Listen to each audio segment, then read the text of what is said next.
Assalamualaikum warahmatullahi wabarakatuh. Selamat pagi semuanya. Jadi kesempatan hari ini kita kembali lagi di tanaman cabai keriting kita varietas Mada lokal Sumatera Barat. Ini sekarang usianya 52 hari setelah pindah tanam, dan alhamdulillah itu kurang lebih hampir sebulan tidak pernah kena hujan deras. Alhamdulillah kemarin dulu itu turun hujan deras yang lumayan, dan kemarin juga ya hujan lagi, makanya alhamdulillah tanaman cabai kita mulai kelihatan segar, mulai kelihatan tersenyum dari sekian lama merindukan air. Karena ini kan lahan kita, lahan tak ada hujan, lahan kebun yang tidak pernah kita siram, yang tidak pernah kita irigasinya itu tidak ada, karena kan ini lahan kita lahan perbukitan jauh dari sumber air. Makanya kita hanya mengandalkan air hujan.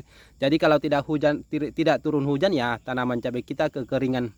Dan ini di usia 52 hari setelah pindah tanam, ini tanaman cabai kita akan kita lakukan penyemprotan yang ke 11 kalinya di usia 52 hari setelah pindah tanam. Nah, seperti inilah kondisi tanaman cabai kita ya, sudah mulai keluar bunga, ada juga yang sudah jadi buah ya seperti ini. Di bagian bawah itu sudah banyak buahnya ya yang kelihatan. Ada juga sayur caisim ya, sayur hijau di tengah-tengahnya seperti ini.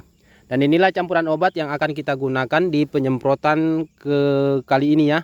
Ada 5, 1, 2, 3, 4, 5. Untuk pupuknya kita menggunakan 2 jenis pupuk ya. Yang pertama kita menggunakan pupuk daun profit merah, yang mana dia dominan fosfat. Dia dominan fosfat untuk memacu ataupun untuk sedikit merangsang mengeluarkan bunga. Terus kita tambahkan dengan Maroke MAGS ataupun Maroke MGS, yang mana dia kandungannya magnesium dan sulfur. Ini sangat penting kita gunakan di musim penghujan ya, agar tanaman cabai kita tetap hijau walaupun di musim penghujan. Jadi ini juga bisa membantu mengurangi resiko bercak daun pada tanaman cabai kita. Terus insektisidanya kita menggunakan insektisida merek Dagan Setama. Ini bahan aktifnya emamectin benzoat. Ini tujuan kita untuk mengatasi hama ulat ya pada tanaman cabai. Terus fungisidanya kita menggunakan fungisida merek Dagan Basnil. Ini bahan aktifnya klorotalonil. Ini tujuan kita untuk pencegahan penyakit busuk atau penyakit Phytophthora. Busuk batang, busuk ranting, busuk pucuk ataupun busuk daun yang dikenal dengan istilah penyakit Phytophthora, itu bagusnya menggunakan bahan aktif klorotalonil untuk pencegahan. Terus terakhir kita menambahkan perekat MT seperti ini ya, masih sama. Dan untuk dosis penyemprotannya, yang pertama untuk pupuk daun profit merahnya, ini kita cukup gunakan 1 sendok makan per tangki 15 liter karena kita gunakan di setiap kali melakukan penyemprotan.